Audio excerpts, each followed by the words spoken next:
We believe, we said it at the beginning of the service, that King Jesus is bigger than our problems, no matter how big, how significant those problems become. But I want to ask you for just a second, did you really believe the words that you sang on the screens? Do you believe that sometimes God takes our brokenness and rewards that brokenness? Do you really believe that? Because today what we're going to hear about is the flood. And I need you to understand before we even get into the Bible that when the flood waters come, when it's really bad, when you're absolutely over your head and you're hanging on for dear life, those may be the very moments that God has brought you to so that He could step in and do something amazing. I really believe that it doesn't happen very often in life, but there are a few times in life where King Jesus brings you to the very edge of disaster, and then something beautiful can happen right there. So what you're going to hear from the Bible, I'll just tell you the whole sermon in one sentence right now. And I want you to know that God delights to deliver. Say amen if you believe that. The problem with this statement on the screens is not only does God delight to deliver, and all of us in this room want that, but sometimes God delights to deliver when you're on the very brink of disaster, when you're on the very edge of danger. That's the moment that He sweeps in. That's the moment that the superhero of mankind swoops in and He rescues us. And I need you to understand that sometimes the big crises in life are self-inflicted. We did this to ourselves, and now we're in a bad way. Sometimes they have nothing to do with us. Sometimes it's somebody else's sin. It's somebody else's fault that has put us right here at the edge of disaster. All of us want to serve a God that's big enough to rescue, but if we're honest with ourselves today, we want God to step in and rescue before we ever get to this point. Is that you right now? Because here's what happens. You, like me, like all of us, we all wrestle with the what if. You see, we all want to serve a God that's big enough to deliver from disaster. But it's when we're standing at the edge, at the very brink of danger, that it gets hard. Can I just be honest for a second? Any moron can follow Jesus in the good days of life. It's when life is really hard, that's when it takes real faith. You see, when life is hard, don't act like this isn't you, because it's me and everybody that I've ever met. That's when we start to wrestle with our hearts. In our heads, we believe God is big enough to rescue. We believe that God can rescue in our heads. But in our hearts, we start to ask this question: what if He doesn't rescue? What if He doesn't rescue me when I need Him to rescue me? What if He doesn't rescue me how I need Him to rescue me? What if God doesn't deliver the way that I need Him to deliver? And y'all, there is an eternity's difference between here and here. Believing that God is big enough to rescue, in Jeff's opinion, is not real faith. Believing that God will rescue even when you're standing on the edge of disaster, that's where faith hits the road. That's where real faith shows up. And that's what we read today in the Bible, in the life of a guy by the name of Noah. We spent almost a month learning about all of the work that Noah has done to get us to this point. And we're going to finish Genesis chapter 7 today. We're going to read about the most devastating moment in the history of mankind. Nothing else has even come close to what we're going to read today. Even the worst disasters put together don't add up to what the Bible is going to describe for us today. And I'll just make it super easy. If you got the mobile app on your phone and you click on our sermon, it's basically going to say two things today. Noah gathered, but God was the one who did the delivering. That's what we're going to learn about today. So let's see the preliminaries. Let's see how Noah goes to work, rolls up his sleeves, and he starts to gather. And I'll say it again. Many of the problems in life are self-inflicted, but there are some times in life where you didn't do anything wrong. If we were to go back and summarize previously in Noah's life, Noah doesn't deserve, look up here, y'all. He does not deserve what's going to happen to him next. According to the Bible, he is the only pure, only righteous, only holy guy out there. Everyone else on earth, always sinning all of the time, and now God is going to punish the earth, and Noah is going to spend months on a stinking, swelling ark because of what his neighbors did. I didn't do this, Noah has every right to say. This is not my fault. But me and my family are right in the middle of the flood when the waters start to come down because of what my neighbors did. And that may be where some of you in this room are right now. Genesis chapter 7, starting in verse 11. In the 600th year of Noah's life, in the second month, on the 17th day of the month, we want you to know exactly when the first raindrops in history fell on the earth. In the 17th day of the month, on that day, all of the sources of the vast watery depths burst open. And the floodgates of the skies were opened, and rain fell down on the earth for 40 days and 40 nights. On that same day, Noah, along with his sons, Shem, Ham, and Japheth, entered the ark along with Noah's wife and the 3 sons' wives. They entered it with all of the wildlife according to their kinds, all livestock according to their kinds, all the creatures that crawl on the earth according to their kinds, every flying creature, all of the birds, and every winged creature according to their kind. 2 of every creature that has the breath of life in it came to Noah and entered the ark. Those that entered the ark, male and female, that's Noah and his wife, as well as all of the insects, all of the animals, all of the birds. Those that entered the ark, those that entered, male and female, every creature entered just as God had commanded him. And here's what the Bible says next. God shut the door and locked it. The Lord shut Noah and his family and all of those living creatures in the ark. And by the way, God did that for them to protect them from what's about to happen next. We've been studying for a month about Noah. We've been learning about what happens in Noah's life. And for the past several weeks, I've been struggling. The human language doesn't give me the best words to use to describe how God will rescue, but sometimes he uses human efforts as a way of rescuing people. How faith and our works can sometimes simultaneously happen together. The great Puritan preacher, Jonathan Edwards, when he was studying Noah, when he was talking about Noah's life, Jonathan Edwards made this statement. He said that men have no reason, if you look at Noah's life, men have no reason to expect to be saved in idleness or to go to heaven through doing nothing. No, there is great work which must be done. And what Jonathan Edwards is saying is Noah begins the work, but it's actually God that does the delivering. Noah begins, but God is the one who ends and finishes the work here. And Noah has done years worth of work to get us to this point. He has gathered the wood, just like God told him, and made a boat.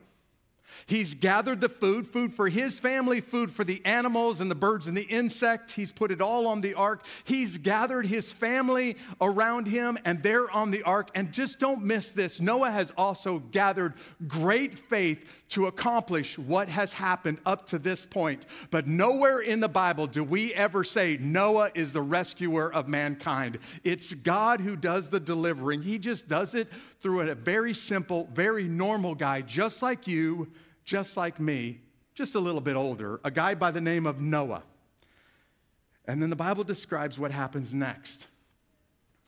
And the death and destruction that you read about today is unprecedented before this or after this in human history.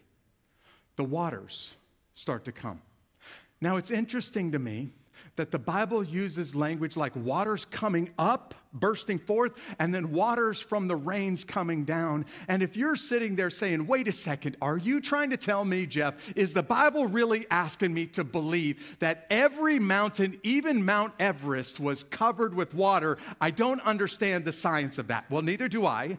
But I do know this, a few months ago in the United States, there was this atmospheric phenomenon. You guys remember this in the news? What they called atmospheric rivers that dropped water over the state of California. In one day, dropped inches of water. And it was just like a giant river floating through the skies and pounding down California. 1/3 of a meter of water in just a couple of days. And the entire state was under flood watches and flood warnings because of the rivers. Not one, but multiple atmospheric rivers. Well, do this math with me. For the first time ever, if you go back to Genesis chapter 2, God has never caused the rains to come down. Up to this point, God has taken care of the animals, taken care of people, taken care of plants by making the dew of the earth come up, by making water come up from the ground. And today is the first day that lightning flashes across the sky. The first time that humans have ever heard thunder. And if you were in our area and went through that storm last night, imagine the terror of the first ever thunderstorm. But that's not even close to enough water. So the Bible also tells us that God causes the watery depths to burst forth. Did you know? I don't understand the science behind this, but roughly 1/3 of all of the water on earth is actually below the earth in huge aquifers. Take one of our largest oceans, you have that much water or more under the earth's surface, and God is making water come from above the earth. God is making water come from below the earth, and it is starting to pour down rain. The language that the Bible uses, Moses, the guy who writes this for us, he uses language like you opened a window and you dumped a bucket of water on top of somebody as they walked by. But it's like that for 6 weeks, nonstop. And then God shuts up the ark. And he shuts up the ark, and I believe locks the door because of the death and the destruction that's going to happen next. In Western Africa, there's been a drought, and then all of a sudden, it started to rain. A lot of rain in the past few weeks in Western Africa, and tens of thousands of animals have died because of rapid flooding just in a couple of weeks' time in the Horn of Africa as they were washed away and they were cast to their death in Africa. And that's the kind of death and destruction that you see happening here in the book of Genesis. There is this massive rainstorm. But I can just be honest with you. Our science doesn't account for the amount of water that it would take, even if all of the aquifers on earth were dumped empty, even if the skies above the earth poured down everything they had, that still wouldn't cover Mount Everest by 10 meters. No, that kind of rain is nothing short of a miraculous hand of God. And for a couple of you out there that are struggling with the science there, let me just remind you, if you can handle Genesis chapter 1, then you can certainly handle Genesis chapter 7. Because it's in Genesis chapter 1 that God creates the waters in the first place, that God creates the dry land, that God separates the waters from the dry land and puts beaches and borders there. And today he makes that separation go away and he wipes everything off of the face of the earth. And I'm convinced that Noah is in this smelly ark, and he hears sounds that will stay with him for the rest of his life. Imagine the crack of lightning. Imagine the peal of thunder that Noah hears for the first time. But those aren't the kind of sounds that that's going to wake Noah up in the middle of in the night. Noah's going to hear banging on that door from his friends and his neighbors that never got on the ark. And now that now that the water starts to lift, they're banging on the door, asking Noah to let them in. And Noah's answer is, I didn't close the door, and I don't have the key, and so I can't let you in the ark. It is God who helped me, God who gave me the orders to create the ark. It's God who closed the doors, and only God can open them. And I want you to imagine the screeches of fingernails across the door. I want you to imagine the screams for help, and not just from humans. Imagine the screams from your neighbors and the screeches from the animals as they're all being swept off of the face of the earth. Those are the sounds that Noah is going to hear in his memories for the rest of his life. And if you and I were with him that day, you would never forget the worst nightmares that you've gone through will not touch a candle to what Noah is going through right now. Did you know that the Bible, the New Testament, in fact, doesn't call Noah a boat builder? The New Testament, in 2 Peter chapter 2, uses very different language to describe Noah. The New Testament calls Noah a preacher of righteousness. And I think what the Bible is telling us is, for those of you out there that have been trying to tell your friends and neighbors about Jesus, you've been trying to explain the good news and tell them what Jesus has done in your life and how he can do that for you, but they blow you off. They want nothing to do with it. For those of you that are getting frustrated and you're wondering, am I doing something wrong? I want you to consider Noah. Because I'm convinced that Noah spends months, if not years, talking to a coworker and calling a family member and trying to convince the guy at the gym to get on that ark with him, and no one is interested. That's why the New Testament, 2 Peter, calls Noah a preacher of righteousness. And Noah's interested. No one cares. No one wants anything to do with what Noah has to say until the rains start to fall.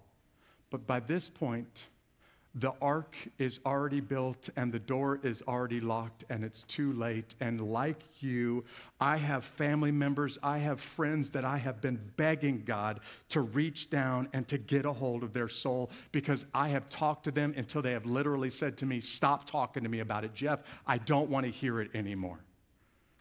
And if you're struggling, if you're wrestling with sharing your faith, don't quit, don't give up. No matter how distant, no matter how hard they seem to be against God.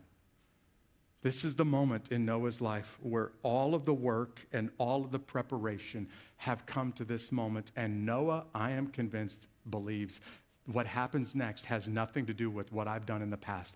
This is all in God's hands. Can I talk to somebody out there right now who's really struggling? Like Jason sang a moment ago, you're struggling with a health problem, you're struggling with a marriage problem, you're struggling with a work problem, with a money problem, and you've done everything that you can, and you feel like you're on the edge of disaster and there's no hope left because you've given it everything that you've got. Here's what we've learned from Noah's life already. And an umbrella is not going to keep you dry at this point, and swim lessons will not save you. This is the moment where you're at the very brink of disaster, and that may be right where God wants you, because that may be the very point where God swoops in and God delivers. And I mean, God delivers in the kind of way that you're going to have a story to tell your children and your grandchildren and your great-grandchildren. People are going to be talking about this for a long, long time, because that's what we have in Noah's life.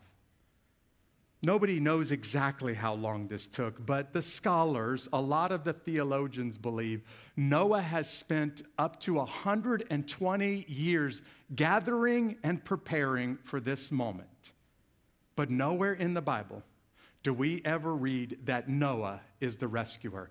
No, we read that it is God who delivers, and God just happened to do it through Noah. So here's how the story continues in Genesis chapter 7. The floodwaters continued for 40 days on the earth. And the waters increased and lifted up the ark. Would you say lifted up out loud? The ark lifted up, and it rose above the earth. The waters surged and increased greatly on the earth, and the ark floated. Say floated out loud. The ark floated on the surface of the waters. The water surged even higher on the earth, and all of the high mountains under the whole sky were covered, even Mount Everest. The mountains were covered as water surged above them more than 20 feet. And here it is. Every creature perished. And Moses, who writes this passage, doesn't want you to miss the death and the destruction. Listen to what he says next. Those that crawl on the earth perished. Birds perished. Livestock perished. Wildlife perished. And those that swarm on the earth perished, as well as mankind perished. I'll tell you how bad it was. Everything with the breath of the Spirit of life in its nostrils, everything on dry land died. And he, God, wiped out every living thing that was on the face of the earth, from mankind to livestock, to the creatures that crawl, to the birds of the sky, and they were wiped off of the face of the earth. Only Noah was left, and those that were with him on the ark. And check this out, y'all. And the waters surged on the earth for 150 days. You take 40 days of rain and 150 days of water surging, and you got 6 months of death and destruction, unlike anything in human history.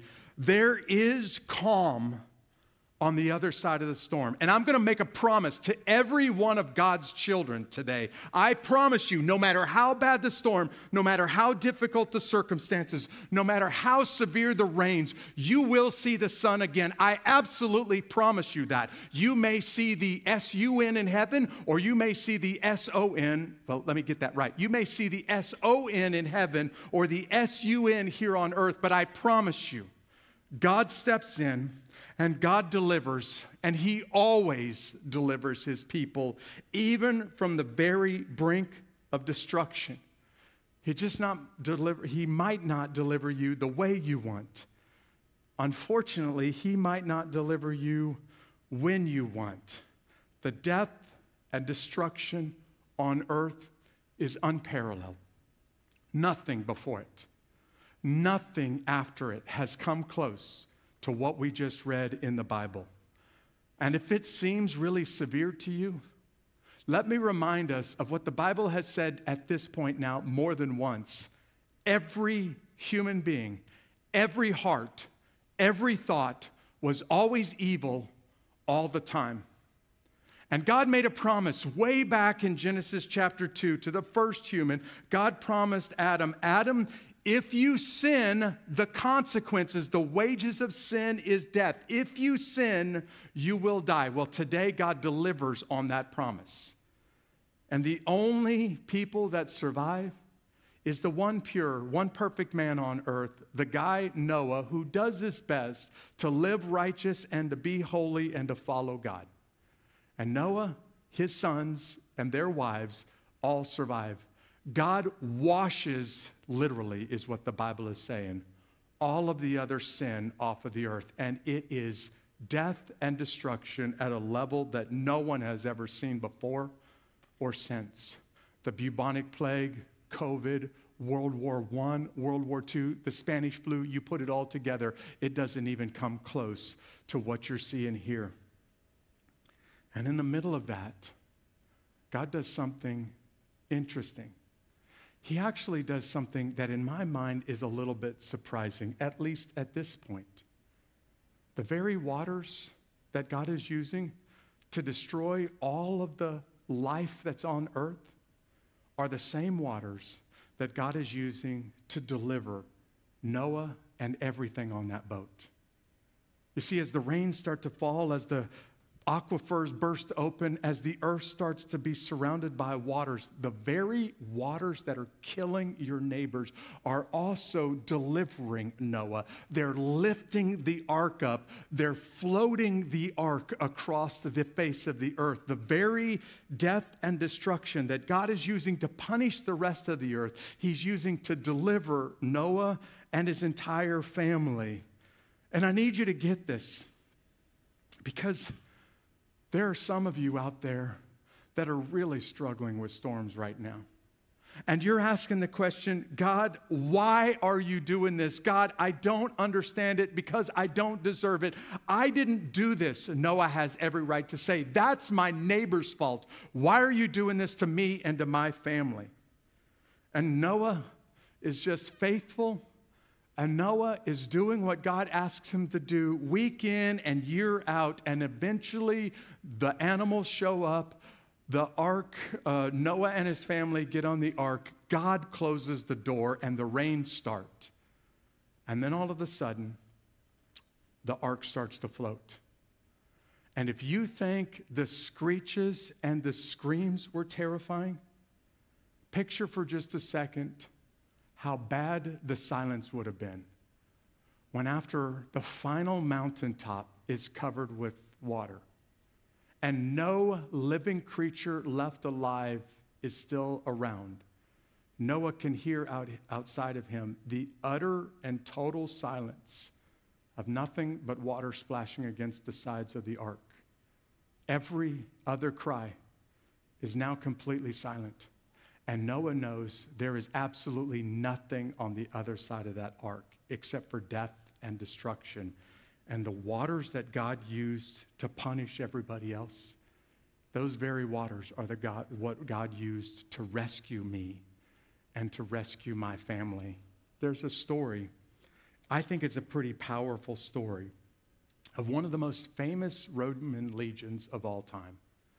There were two really prominent legions in the Roman army. One of them was the 10th Legion. This was all of the very crack troops of the entire Roman Empire put into one legion. This was the legion, like, if we get in a bad way and we're getting overwhelmed by our enemies, we'll throw the 10th Legion into the middle of the battle. And if those guys can't deliver us, we're in trouble. We're going to be defeated. This will be the end of the Roman Empire. For many years, people knew about the 10th Legion.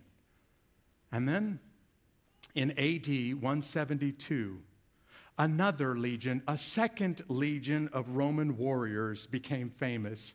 They were a group of soldiers from the area of what is now Milan. And these Milanese soldiers eventually earned the name the Thundering Legion. You see, by 172, the Roman Emperor Marcus Aurelius had this philosopher emperor hated Christianity and the threats that it posed to his kingdom, because people were supposed to worship him as a god. But those Christians denied his deity. Those Christians refused to bow their knees. And Marcus Aurelius and many emperors after him had severe persecution against those Christians in the Roman Empire. The great church father Tertullian tells where the name the Thundering Legion comes from. The Roman army has marched into Germania, and they are in battle formation, and they are surrounded by mountains, and they're surrounded by the enemy, and it becomes pretty clear to Marcus Aurelius that they're outnumbered, and even the famous Roman 10th Legion is not winning. This is going to be the end of my empire. This is going to be the end of my army. This is going to be the end of Rome as we know it.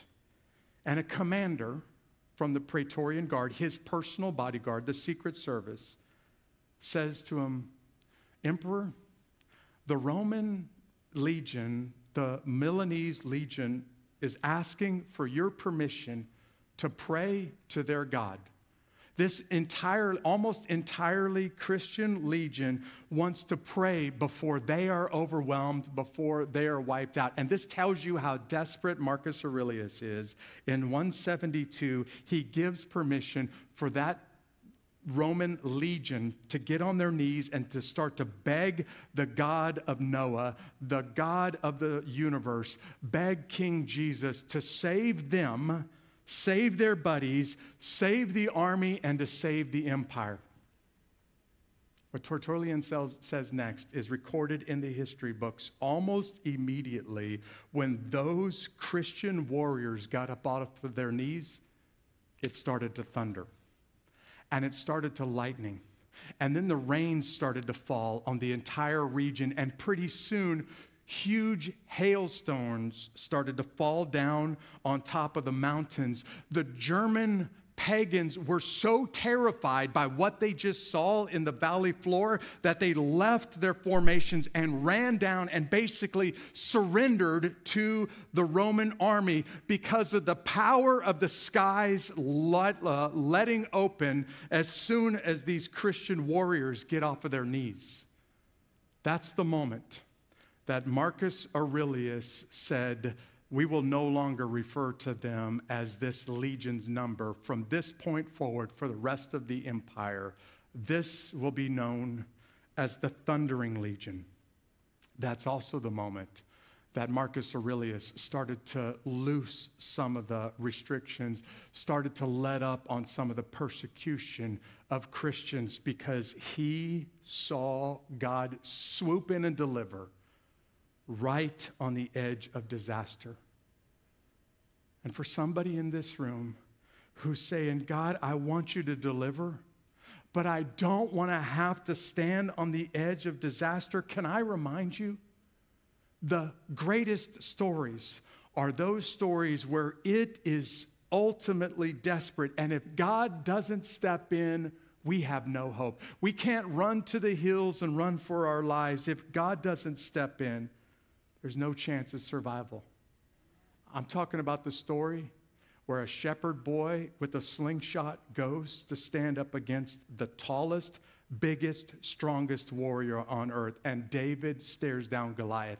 I'm talking about the kind of stories where 3 young Hebrew boys say, we don't know what's going to happen next, and God doesn't owe us deliverance, but no matter what he does next, we will not bow down. You can throw us into the fiery furnace if you want. I'm talking about the kind of stories where the entire nation of Israel is at the border of the Red Sea and the Egyptian army is pouring down on top of them. And God splits the sea. God shows up in the fiery furnace. God uses a slingshot and delivers the entire nation of Israel through the faith of one shepherd boy. And you may be at the very edge of disaster, and I pray to God that this doesn't happen to you often. But I also pray that once or twice in your life, God swoops in as this superhero of your story, and he delivers in a way that people around you, your children, your grandchildren, generations after you're gone, will still talk about that moment. And God will be the one who gets all the credit. You see, when you're at the edge of disaster, God delivers in the greatest ways. And you get the greatest blessing, and God gets the greatest glory. And those events don't happen very often in life, but they are the moment where you're at the very edge of disaster. Our God delights to deliver, and he sometimes does it when you're at the brink of total disaster. So can I challenge you, church? Not from what Jeff just said, but what you just heard from Genesis chapter 7. For somebody out there that's struggling right now, for somebody out there that's wrestling, and you have in your head, I know God can deliver me, but I'm not sure that he will deliver me. What if he doesn't deliver me? Will you just act out your faith and then allow King Jesus to swoop in and be the superhero of your story? Will you show your faith this week by just simply following Jesus, no matter how dire, how desperate the circumstances? That's for God's people.